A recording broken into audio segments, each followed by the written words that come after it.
इन्सोर्स आउटसोर्सच्या बद्दल काही बोलले नाही. गुरुळे साहेब म्हणते इन्सोर्सच नाही राहणार, म्हणजे मग इन्सोर्सवाल्यांनी पुढे जायचं, काही पुढे जाणार नाही.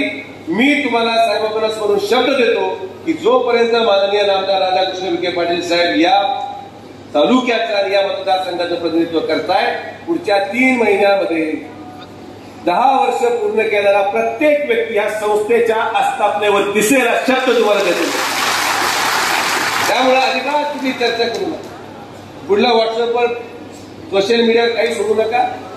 ज्या लोकांना ते करायची आवड असेल त्यांनी ते करावं. शेवट एकच सांगतो की आता सगळे लोक या प्रक्रियेमध्ये आले, अनेक लोक परमनंट होणार, अनेक लोकांचा आता संस्थाच्या आस्थापनेवर आल्यानंतर पगार वाढ होणार.